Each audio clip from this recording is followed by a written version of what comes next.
আসসালামু আলাইকুম। ওয়ালাইকুম আসসালাম। হাফিজুল ভাই বলছেন? জি ভাই। জি, আমি তারিক লিটু বলছি, কয়রা সাংবাদিক ফোরামের সভাপতি। হ্যাঁ ভাই, বলেন ভাই। ওই যে আপনারা একটা অভিযোগ করছিলেন, দেখলাম যে আপনাদের এলাকার দুটা মসজিদের হুম। আহ, বরাদ্দ ছিল আপনার 1,25,000 টাকা এবং 1,50,000 টাকা। তো এখানে আপনার আহ, এখান থেকে, বা- জি বলেন। মানে আমি যতটুকু জানি বা আমি যেটা অফিস থেকে বা আমাদের ইউনিয়ন থেকে যেটা আমি তথ্য পাইছিলাম, হুম। সেটা হলো আমাদের হাজতখালী আবু বকর সিদ্দিক জামে মসজিদ থেকে জি। ও 1,25,000 টাকা উত্তোলন করেছে ওই নামে, হুম। বুঝছেন? হুম। কিন্তু ওইটা কমিটির কেউ জানে না, হুম। অথচ ওদের ওখানে মসজিদে যাইয়ে ও 50,000 টাকা দিয়েছে। হুম। আমি এই 50,000 টাকা দিয়ে গেলাম, আর যদি সাতটা হয় হুম। আমি মেম্বার থাকি আর না থাকি আমার নিজ ব্যক্তিগত, আর বাদ বাকি টাকা দেবে এটা প্রতিশ্রুতি করে এলো। তার সে যে আমলে মানে সাত হবে ওই আমলের হিসাবে, হুম। বুঝলেন? কোন কিন্তু আমলে এটা? ওইটা কোন আমলে বলেন তো এটা? এটা কোন আমলে? এইটা হলো আপনার 23, 24, গত 17, 18। হ্যাঁ, এটা সাত আরো 3 বছর পরে হতে পারে। হুম। ওটা তো একটা সংস্থা থেকে মসজিদটা দেওয়া ওদের। ওই মসজিদটার নাম হলো, ওই মসজিদটার নাম কি মানে আপনার?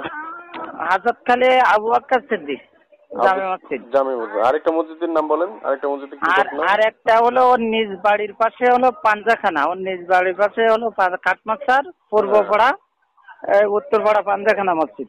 ওখানে বরাদ্দ ছিল 1,50,000 টাকা। না না, 1,50,000 না, ওখানে বরাদ্দ 25। ছিল আপনার 1,25,000। আর আপনাদেরটা ওখানে 1,50,000।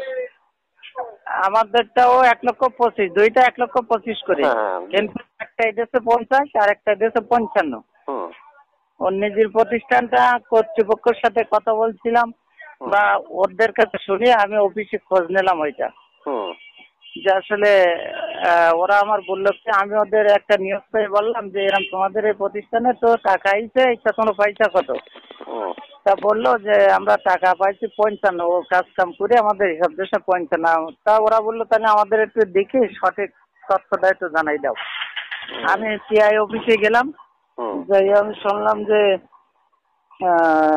মোস্তাফিজ মেম্বারের যে চেয়ার হয়েছে এটা কত, ওর নিজস্ব পাঞ্জাখানায়। তো হুম। বললো 1,25,000। হুম।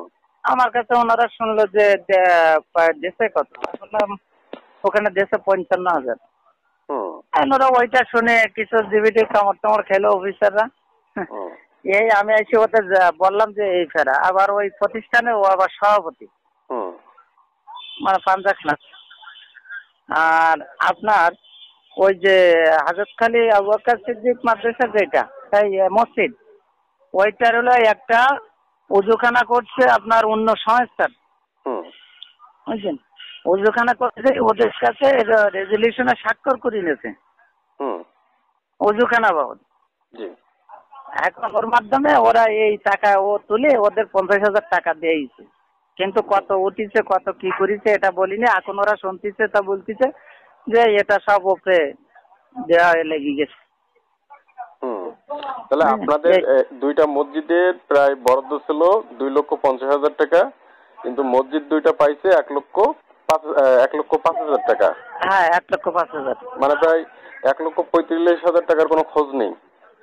না, ও বলতে চাচ্ছে এটা সব ঊর্ধ্বতন কর্মকর্তাদের মাঝে বিতরণ হয়ে গেছে, হুম। তো দেওয়া লেগেছে। সেই ঊর্ধ্বতন কর্মকর্তারা কারা? সেইটাও বলতেছে না। মেম্বারের নাম কি? বললেন? মেম্বারের নাম হলো মোস্তাফিজুর, ওনার বাবার নাম উত্তর কি? বেদকাশি 1 নম্বর ওয়ার্ড, আব্দুর রাজ্জাক সর্দার। বাবার নাম আব্দুর রাজ্জাক সর্দার, তাই তো? জি। জি। আর কোনো অভিযোগ আছে আপনার এই মোস্তাফিজুর রহমানের নামে, মেম্বারের নামে? হ্যাঁ, অভিযোগ তো আরো রোডঘাটে ছিল, সেই সব বিষয়গুলো আরো বাদ বাকি মসজিদ গুলো আছে, তো সেইটা তথ্য জানা যায়নি। আরো অনেকগুলো আপনার রোডঘাটেও বিভিন্ন অনিয়মের মাঝেও রোডঘাট গুলো করে গেছে, কিন্তু এই বিষয়টা আমরা ইউনো বরাবর একটা দরখাস্ত দিলাম মাঝে একটা রোডের বিষয়, হুম। ইউনো কিন্তু কি বললেন? সেই দরখাস্ত বিষয় কোনো কার্যকারিতা না হয়ে ও তো রোড করে চলে গেছে। ইউনোর কাছে দরখাস্ত দিচ্ছেন কত আগে, মানে আবেদন করছেন কত আগে? আবেদন করছিলাম আপনার প্রায় মাস দেড়েক আগে। তখন তো বর্তমান ইউনো ছিল না, এই বর্তমান ইউনো। না না না, এই বর্তমানে ইউনিট ছিল না, তখন ছিল আপনার এই যে রুলি বিশ্বাস মহোদয়। আচ্ছা, ঠিক আছে, তাহলে বর্তমান ইউনোকে একটু বলেন। আর আমিও নিজে দেখলাম রাস্তার অবস্থা খুব খারাপ, 3 মাসের মধ্যে সব ভেঙে যাচ্ছে, 55 কোটি টাকার রাস্তা। হ্যাঁ, এরপরে আপনার যেটা ওই যে সংস্কার রোড করছে আর একটা মানে 7 টন গমের যে বাজার সংস্কার রোড, এটা কি আপনার সরকারি প্রাথমিক বিদ্যালয়তে কাশিকাল পর্যন্ত। এটা কি মুস্তাফিজুর রহমান সভাপতি ছিল, মেম্বার মুস্তাফিজুর রহমান? হ্যাঁ হ্যাঁ, এটাও মুস্তাফিজুর রহমান করছে এটাও। ঠিক আছে, আপনারা ইউনো মহোদয়কে আরেকবার বলেন, ঠিক আছে? ঠিক আছে, ঠিক আছে। ওকে ভাই, আসসালামু আলাইকুম।